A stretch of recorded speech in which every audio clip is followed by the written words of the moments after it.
ओम शांति। आज सतगुरुवार के दिन बाबा का भोग संदेश शशि दीदी जी के द्वारा। तो आइए सुनते हैं सभी। आज सतगुरुवार के दिन जैसे ही मैं भोग लेकर वतन में पहुंची तो क्या देखती हूँ, वतन में चारों ही तरफ बहुत सुंदर सुंदर मॉडल सजे हुए दिखाई दे रहे थे और बाबा के बहुत से बच्चे उन मॉडल्स को देख देख करके बहुत हर्षित हो रहे थे। लेकिन बाबा बहुत दूरी से ऊपर से ये दृश्य देख रहे थे। कुछ सेकंड में क्या देखती हूँ, सब बच्चे कोई किस मॉडल के पास, कोई किस मॉडल के पास जाकर खड़ा हो जाता है, ध्यान से देखते हैं और कोई उसको हाथ लगाता है, कोई उसको गले लग के मिल रहा है, कोई उसके साथ खड़े हैं और कोई मॉडल को ऐसे बहुत ध्यान से देख रहे थे। बाबा ये दृश्य देख करके मुस्कुरा रहे थे। बाबा ने इशारे से दीदी को कहा कि बच्ची मेरे पास आओ। तो दीदी बाबा के पास बहुत ऊंचाई पर पहुंच गई। तो बाबा से कहा, देखो बच्चे क्या कर रहे हैं। देखते ही देखते कुछ मॉडल्स तो जैसे बच्चे उसको पकड़ते थे और कुछ मॉडल्स को ऊपर की ओर उड़ करके एकदम जैसे दिखाई नहीं दे रहा था और कुछ मॉडल ऐसे टेढ़े मेढ़े लगे थे और कुछ मॉडल्स थोड़े कम हो गए, छोटा बड़ा दिखाई दे रहा था और कुछ मॉडल तो ऐसे टूट टूट करके बिल्कुल ही खत्म हो गए थे। तो बाबा ने कहा, देखा बच्ची, बाबा बच्चों को इस संगम युग के अंदर विश्व के सामने रोल मॉडल बना रहे हैं और बाबा बच्चों के चित्र और चरित्र के द्वारा बाप की प्रत्यक्षता के लिए बाबा ने बच्चों को ऐसे स्वरूप में बनाया है और संगम युग के अंदर बाबा बच्चों को इतना ऊंचा बना देते हैं जो सर्व की मनोकामनाओं को पूर्ण करते हैं। लेकिन अभी भी कई कई बच्चे ऐसे हैं जिनके कई बातों में माइंड के अंदर डाइवर्स हो जाता है और जैसे ही वो डाइवर्सन होता है वैसे ही उदाहरण बाबा ने कहा कि जो ये मॉडल एक तरफ घूम गया है, कई बच्चे अभी भी श्रीमत के अंदर मनमत को या अपनी बातों को ऐड करते हैं। तो डाइवर्स के होने के कारण बाबा जो चाहते हैं कि बच्चे एकदम संपन्न और ऐसे स्वरूप में टिकें जो विश्व की आत्माओं को आने वाले समय में साक्षात्कार हों।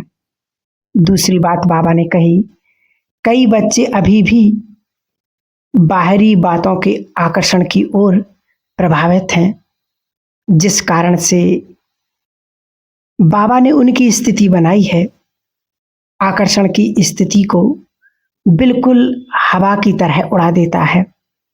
फिर तीसरा बाबा ने कहा, ऐसे भी बच्चे हैं जो हर समय मैं, मेरा, मैं जो कर सकता हूँ वो कोई नहीं कर सकता है।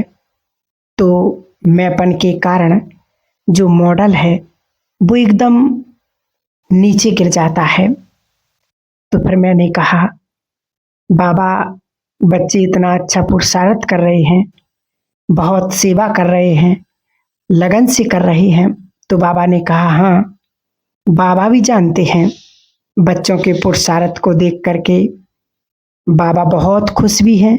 लेकिन एक बात बाबा ने कही कि हर बच्चे को ध्यान रखना है कि बाबा करण करावनहार है और बच्चे निमित्त हैं। और बाबा ने जो बच्चों को जिम्मेवारी दी है वो उसको निभाने में, बाप की प्रत्यक्षता करने में अभी वो समय आ रहा है बाप की प्रत्यक्षता के लिए।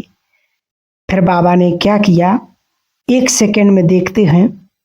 सब बच्चों को सामने ला करके बाबा ने सभी बच्चों के सिर पर मुकुट था, बहुत सुंदर मुकुट था और हर एक को बहुत गोल्डन चमकती हुई चिन्नी डली हुई थी और हाथ के अंदर, सबके अंदर एक बहुत सुंदर चमकती हुई टोकरी थी और उस टोकरी के अंदर एंजल्स दिखाई दे रहे थे।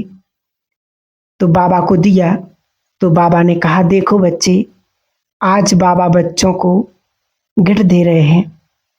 सभी खुश हुए, सब एक दूसरे का ताज देख रहे थे, एक दूसरे की ड्रेस को देख करके बहुत खुश हो रहे थे।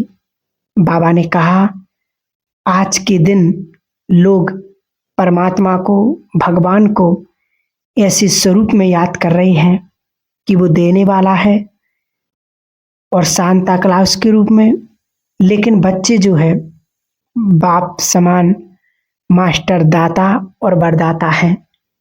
फिर बाबा ने कहा कि बाबा ने जो मुकुट दिया है वो मुकुट है बाप के हर कार्य को संपन्न बनाने का, उसके अंदर परफेक्शन। और दूसरा बाबा ने कहा कि बाबा ने जो चुन्नी पहनाई है ये है फरिश्ता रूप की चुन्नी, और जो टोकरी दिखाई दिया वो टोकरी है वरदानों से भरपूर करने का। बाबा कह रहे कि आज की समय में दुनिया में लोग बच्चों को बहुत से खिलौने देते, तो मैंने कहा सबको कि इस देखो इस टोकरी में क्या है। तो उस टोकरी में एंजल निकलता था और एंजल के हाथ में वैसे ही वो जब एंजल चारों तरफ फैलता तो विश्व के अंदर वाइब्रेशन चारों तरफ फैल रहे थे। तो बाबा ने कहा, आज के दिन बाबा बच्चों को विशेष वरदान दे रहे हैं, सदा संतुष्ट रहना है और खुशियां बांटते रहना है। तो सब बच्चे उस स्वरूप के अंदर टिक गए और सब के सब ऐसे स्वरूप में दिखाई दे रहे थे। बाहर से लोग देख रहे थे, ऐसे कोई बाहें फैलाए मांग रहा है, कोई खुशियों की चीजें देख रहा है, कोई खुशियों में नाच रहा है। बाबा ने कहा, आज का दिन है, भरपूर रह करके वरदानों से भरपूर रहना है, संतुष्ट रह करके खुशियां बांटना है। बाबा जैसे दाता है वैसे ही दाता के बच्चे मास्टर, दाता, वरदाता बनकर सबको भरपूर करना है। फिर बाबा ने क्या किया, अपने हाथ से भोग का कवर उठाया और सबको अपने हाथ से भोग खिलाने लगे। फिर दीदी ने कहा, नहीं बाबा, पहले तो हम आपको खिलाएंगे। बाबा ने कहा, नहीं, आज बाबा वरदाता के रूप में, दाता के रूप में पहले बच्चों को। तो फिर जैसे ही बाबा को मैंने खिलाना शुरू किया उसी समय बाबा ने सभी बच्चों को इमर्ज करते हुए, मुख मीठा कराते हुए कहा, सदा हर समय कुछ भी हो जाए खुश रहना है, संतुष्ट रहना है और सदा खुशियों के वाइब्रेशंस फैलाने हैं। उसके बाद बाबा को जिनके भोग थे उनके निमित्त याद प्यार दिया और बाबा ने सबको इमर्ज करते हुए रिटर्न में भी उनको याद प्यार दिया और याद प्यार लेते वापस मैं नीचे आ गई। तो ये था आज का बहुत विशेष भोग संदेश जो बाबा ने हम सभी बच्चों के लिए समय की भी सूचना दी और वरदाता बन करके हमें संसार को भी कुछ ना कुछ देना है, सदा खुश रहना है और खुशियाँ बांटते रहना है।